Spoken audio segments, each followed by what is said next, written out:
नमस्कार। आज हम हिमाचल प्रदेश हाईकोर्ट के एक हालिया फैसले पर बात करेंगे। ये मामला है डॉक्टर एसडी सांख्यान बनाम हिमाचल प्रदेश राज्य और अन्य का। हमारे पास कोर्ट का ऑर्डर है और हम समझने की कोशिश करेंगे कि सीएसके कृषि विश्वविद्यालय पालमपुर के एक प्रोफेसर को अनिवार्य सेवानिवृत्ति क्यों दी गई और कोर्ट ने इस फैसले को सही क्यों ठहराया। चलिए इस मामले की परतों को खोलते हैं। तो ये जो डॉक्टर सांख्यान थे, मृदा विज्ञान विभाग के हेड थे, एचओडी।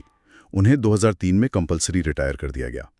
उन्होंने इसी फैसले को चुनौती दी और बाद में चांसलर ने भी उनकी अपील और रिव्यू पिटिशन खारिज कर दी थी, उसको भी चुनौती दी। उनका मेन पॉइंट क्या था? वो कह रहे थे कि मैं बहुत सख्त अनुशासन रखता था, तो मेरे सहकर्मियों ने ही मेरे खिलाफ साजिश कर दी और जांच प्रक्रिया में भी कमियां थी। कहा कि वाइस चांसलर को बोर्ड ऑफ मैनेजमेंट बीओएम उसकी सहमति के बिना जांच शुरू करने का अधिकार ही नहीं था। आरोप भी साबित नहीं हुए और जो सजा दी गई वो आरोपों के हिसाब से बहुत ज्यादा थी। हाँ, इसमें एक दिलचस्प बात ये भी है कि एक शुरुआती जांच हुई थी पहले और उसमें डॉक्टर सांख्यान को असल में क्लीन चिट मिल गई थी। उन्हें दोषमुक्त पाया गया था, लेकिन यूनिवर्सिटी ने वो रिपोर्ट नहीं मानी। उनका कहना था कि भाई शिकायतकर्ता की तो सुनवाई ही नहीं हुई।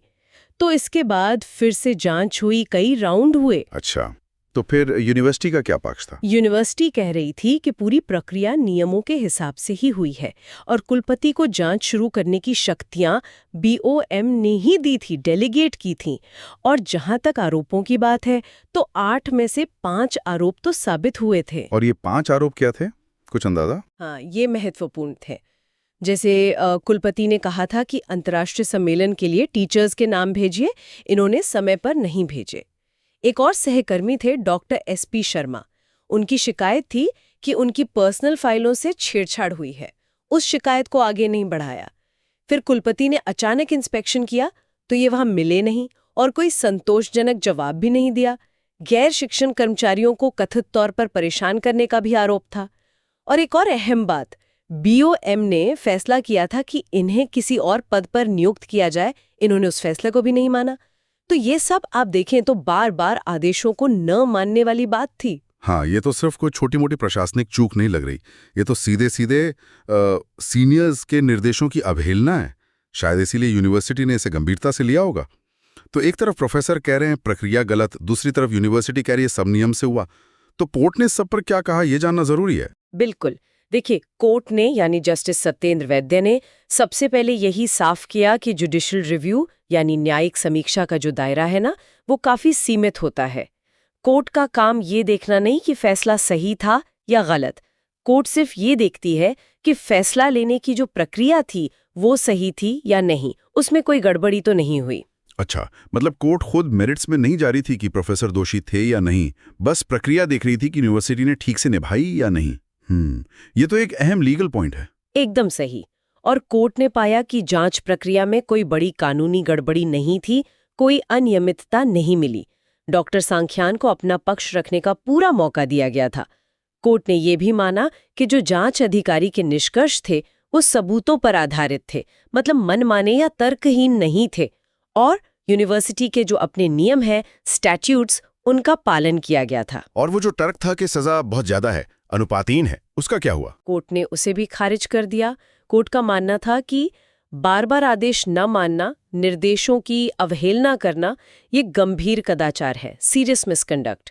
और ऐसे गंभीर कदाचार के लिए अनिवार्य सेवानिवृत्ति जैसी सजा अनुपातहीन नहीं कही जा सकती, खासकर जब आरोप एक सीनियर प्रोफेसर और विभागाध्यक्ष पर लगे हों।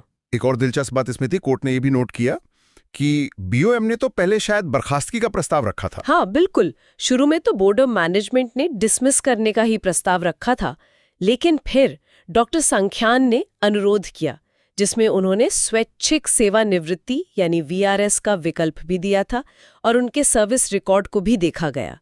तो इन सब पर विचार करके बीओएम ने सजा को कम किया और अनिवार्य सेवानिवृत्ति में बदल दिया। इसलिए कोर्ट ने कहा कि ये सजा आश्चर्यजनक रूप से अनुपातहीन तो बिल्कुल नहीं है, क्योंकि ये तो बर्खास्तगी से कम ही सख्त थी। एक तरह से रियायत ही दी गई थी।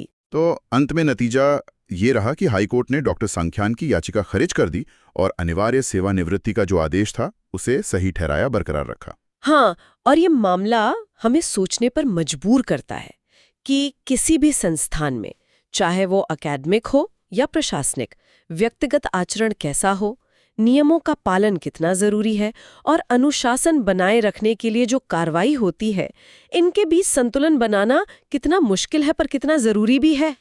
यहाँ ये सवाल उठता है कि किसी संस्था को सुचारू रूप से चलाने के लिए नियमों की अनदेखी को किस हद तक नजरअंदाज किया जा सकता है और कब वो घड़ी आती है जब कड़े कदम उठाना ही पड़ता है।